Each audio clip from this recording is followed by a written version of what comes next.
Today I'm presenting to you Budget Boss, which is the blog on how to budget your expensive lifestyle. The concept of Budget Boss is a blog in which helps give tips and ideas on how to budget yet still be fashionable. Also to document items which I have bought through finding cheaper alternatives, such as alternatives to designer items, beauty products and reusing clothes on Depop or charity shops, and advising people on how they could do the same to save money. I feel as if this is different from any budgeting blog before, as my blog finds the cheaper alternatives for you and explains how much you are saving. Also, recommending charity shops for reusing clothes is not something a budgeting blog has ever done before to save money. The target demographic for my blog is students like myself who are trying to find cheaper options of clothing that are currently in fashion yet could be designer or not affordable to them. Also, savvy shoppers would fit into my target demographic for my blog, as they like to save money yet still have on-trend items. So shoppers that are also looking for a bargain or discount codes, or like to have free delivery with their purchases. So the age of my target demographic is 18 to 23, which is the age where people are attending university or just finished university, which is the prime time for them to be budgeting. The gender is female and their hobbies are fashion and following clothing trends, and they also could be doing a degree alongside this, which could be in fashion. Their income is £300 to £2,500 per month, as they could have a part-time job alongside their studies, or they could have just started a full-time job after their degree, and they also have a student loan to support them through their studies.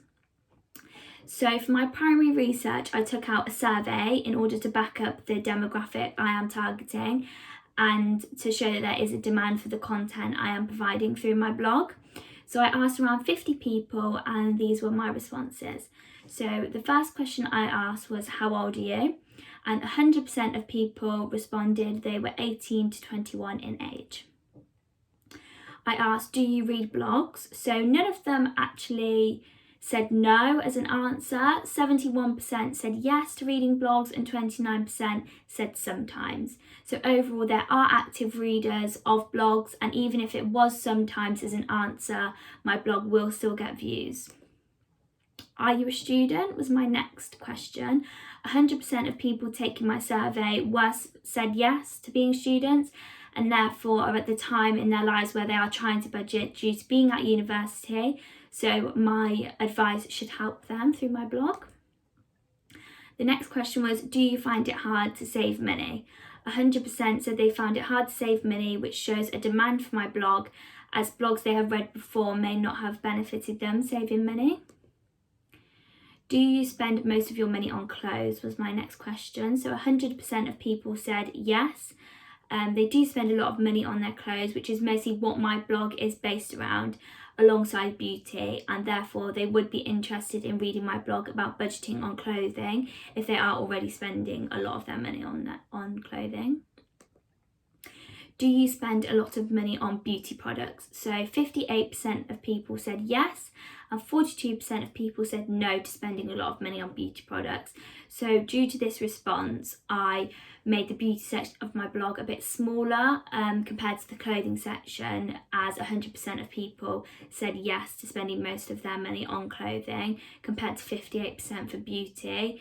There was still 58% of people saying yes, so I felt this was still important to include a beauty section for budgeting. Do you shop in charity shops? So 42% of people said yes and 58% of people said no to shopping in charity shops. So I therefore thought it was a really good idea to add a reuse section in my blog, showing how you can get great purchases from places such as charity shops and Depop. Depop is where you can sell items and also buy items, which is a great way to reuse and save money, as a lot of the products are half the price, and it's also extremely sustainable. So due to the fact 100% of people were spending most of their money on clothing, and in order to help my viewers budget, charity shops and sites such as Depop come to great use. So budgeting blogs before have not suggested this, which could be a reason why more people aren't shopping there, and therefore shows a gap in the market for my blog. Would you find a budgeting blog helpful from a student themselves? So this was the last question, and 100% of people taking my survey answered yes to finding a budgeting blog helpful from a student themselves. As 100% of them responded yes to being a student, also they can relate to someone in the same situation as them and also follows some of the similar trends. So this also backs up the response of 100% of people I asked spending most of their money on clothing, and they all responded saying that a budgeting blog would be helpful, which shows a want for my budgeting blog based around fashion. So the gap in the market. I feel as if there is a gap in the market for a blog like Budget Boss, as people are always looking for new ways to save money, yet students, and especially fashion students like myself, can't always afford new outfits every time they go out, and it helps to overcome this and find alternative ways to save money. So 100% of people taking my survey also responded to finding a budgeting blog from a student themselves helpful, and they all read blogs, so therefore this shows that my blog would come into great use for them. And 100% of participants responded yes to spending most of their money on clothing, and yes to 58% for beauty products. So these two sections within my blog would really help them. So with 100% of them being students, also there is a gap in the market for students having the time during their studies to write a blog, and being a fashion student myself, this blog really ties in nicely with my studies.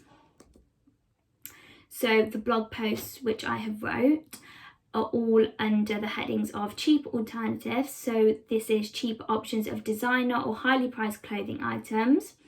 Reuse, which is buying clothes from places such as charity shops and apps such as Depop. So this is another way of budgeting while still staying sustainable at the same time. And it's a further way of saving money and finding unique clothing for half the price.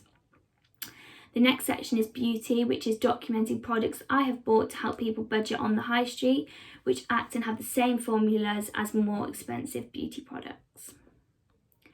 So under cheap alternatives, I have based the posts around current trends such as faux leather, little black dresses and biker boots. I've also written within them where the inspiration came from, which is the more expensive item. And I've also wrote about how much you will save, which I think is really important with budgeting. You want to know how much you're saving from your inspiration. And I've also wrote in each one 3 things I love about the style of the leather jacket and how this could be styled, so my viewers can really picture how they would style the outfit, what they would put it with, and how the different items work with different events or different occasions. So within the reuse section, I've shown items which you could find at charity shops such as statements, pieces and one-off unique pieces such as the Fred Perry jacket. I also showed basic items such as the black denim jacket, which people are always getting rid of in charity shops and updating their wardrobes, such as when they grow out of them, people always have basics in their wardrobes. And I also showed within these posts how they could be styled, so my viewers can really visualise what they already have in their wardrobe, what these items could be put with. And for the Depop post, I recommended what the site for reusing clothes is good for. So it's sustainable, it finds items for half the price, and it's suitable for students, as they've stated that 90% of their users are students, and therefore you could find on-trend goods, as 100% of people taking my survey said they were students. And lastly, beauty is my last section in the blog. So beauty includes my post on the Tarte Shape Tape Concealer. So Tarte is a makeup brand and produces a really well-known concealer, but comes in at an expensive price. So I've documented alternatives for my readers to save money. So 42% said yes in my primary research to spending a lot of money on beauty products, and the other 52% said no. So therefore I did not make this as big of a section as clothing, as they said 100%. So I went with one of the main trends within beauty products. So my featured posts are uploaded onto my homepage where I post my weekly savings feature. Alongside this, I post separate blog posts and weekly savings and go into more detail about cheaper products I have found, as well as what I have bought and where the inspiration came from for the cheaper items I have purchased. So these features are a good way to show how much money you can save, and I've also posted these weekly, and this helps keep up with recent fashion trends, which is what my readers are interested in as they spend most of their money on clothing. So the fashion shoot for my blog, I wanted to do in line with the theme, and I wanted to keep it simplistic for the items of clothing to stand out. And I tried to focus on details of the clothing and how they could be styled so people can visualise what they would wear the items with.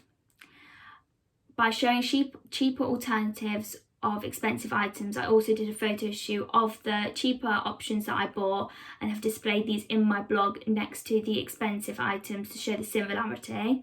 So my target demographic will find this helpful, as the theme of my blog is budgeting, and by showing the cheaper and more expensive items, it will show how much they are saving and just the similarity of them for such a cheaper price. So the competition of my blog, I would say, is Budget Fashionista and The Budget Babe, and this is from Research, is my main competition, and they both post about cheap yet fashionable clothing, but they put the outfits together. So on the other hand, mine is different, as I compare the expensive items compared to just showing the cheaper options and what I'm buying, so my readers can view how much they are saving, which is really important for a budgeting blog. Yeah, thank you for listening.